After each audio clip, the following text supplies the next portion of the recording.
So you obviously been in a ton of fights on the ice. Do you have one? Is there one that like sticks out, like a big hit, big like punch you took, or beat the shit out of me? Yeah, that's the one that you beat the shit out of somebody, or is there like a?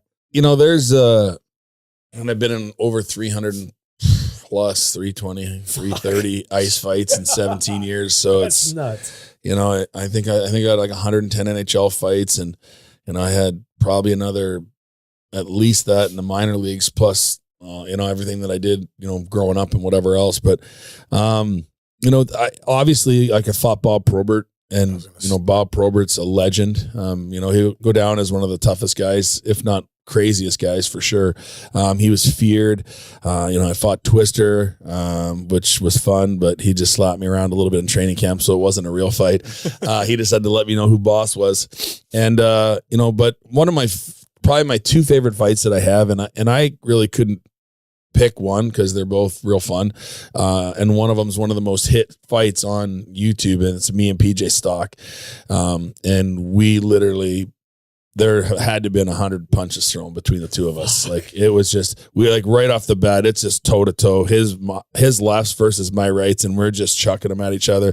Then we're switching up, and then I hit him with a couple uppercuts at the end of the fight, which I believe gave me the decision. But there's 14 minutes left in the third period. It's a 2-2 hockey game. We're in Boston Saturday afternoon at the Gardens, and I'm like, bro, we're not going to get another shift. I'm like, you want to put a show on for the fans? And we'd already fought probably 10 times, and he's a little guy, pound for pound, one of the toughest guys in hockey ever, for sure in my eras. He's 5'10", maybe 215 pounds. I was 6'4", 225, and he fought everybody.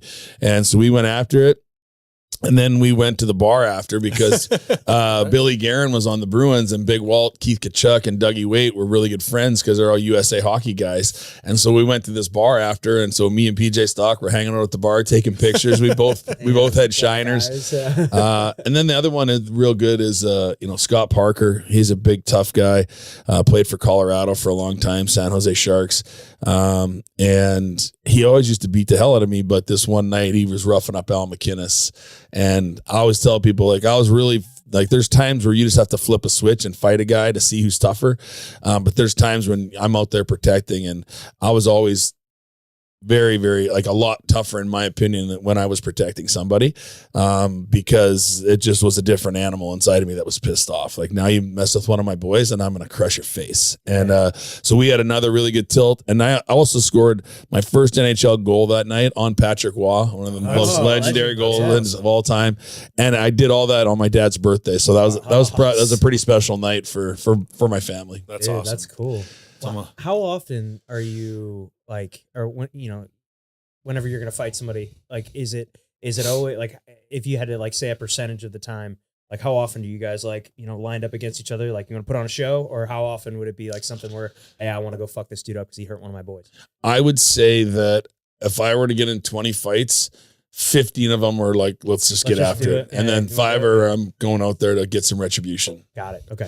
So a lot of fights at the beginning of the season, we're just kind of jostling to see who's tougher. And one of the main reasons, I think, for me, why I did it, and I can't speak for anybody else, but why I was so engaged in the fights at the beginning of the season was I wanted to establish a presence for my hockey team. And the team that I was on and the teammates that I had.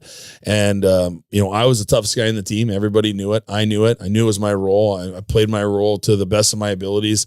There was times where I struggled with it just because it can get in your head a little bit as well. So it was never perfect at it, but I believe that the want, need, and desire was always there for me.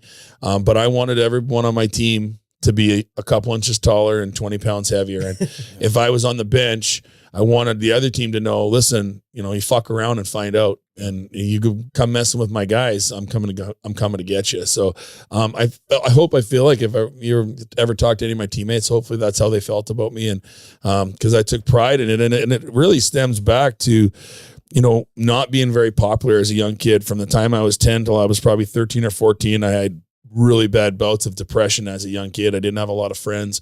And then as I started to move through hockey, And I found this role as an enforcer, and people started liking me more. And now I had a purpose where they're like, well, we got Losey and he's our guy, right? And now I fit in finally somewhere. And I think that's why I chased that role so much, because I had lived through times where I didn't have any friends. And now I'd found something that really guys didn't want to do it, right? Like there's not a lot of guys who are like, oh, sure, I'll take the punches in the face rather than score the goals, right? But I was like, if that's what it takes for me to kind of fit in life, that's what it really was for me at 17 years of age, because I was just looking for a place to fit.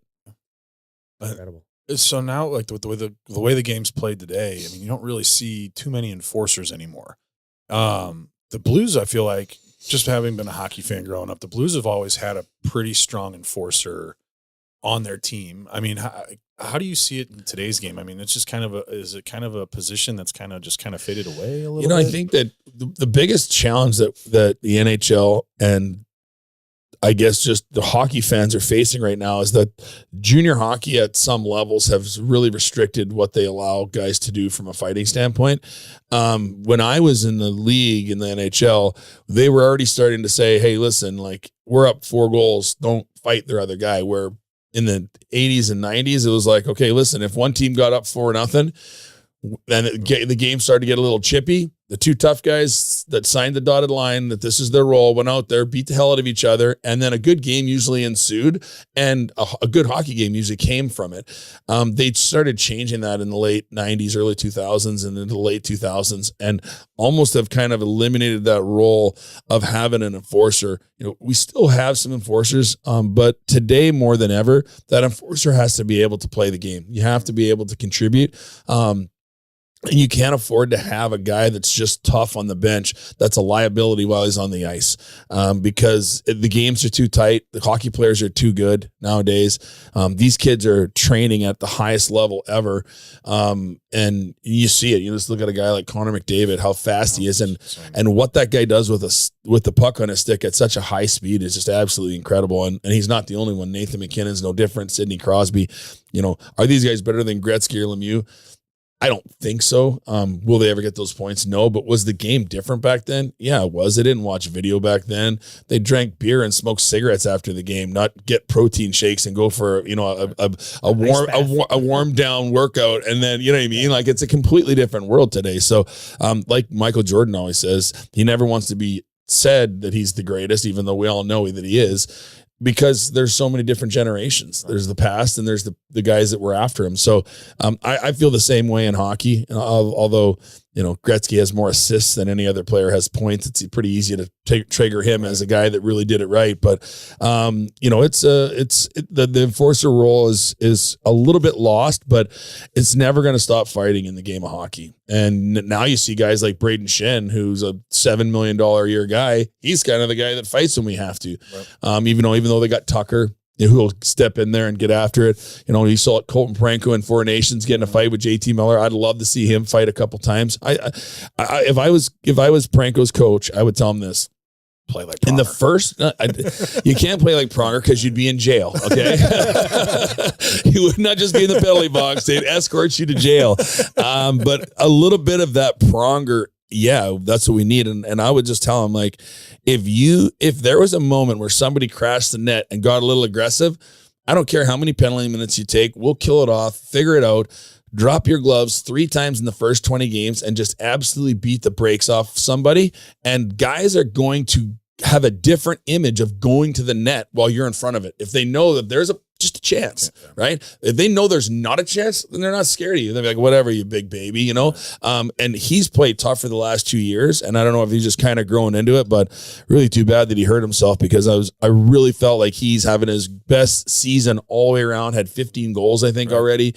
Like he was they're talking about running for Norris Trophy winning, and he's playing physical. He's jumping in the play. This is by far his best year. And hopefully that knee's not too bad, because he's really coming into his own at 28, 29 years old.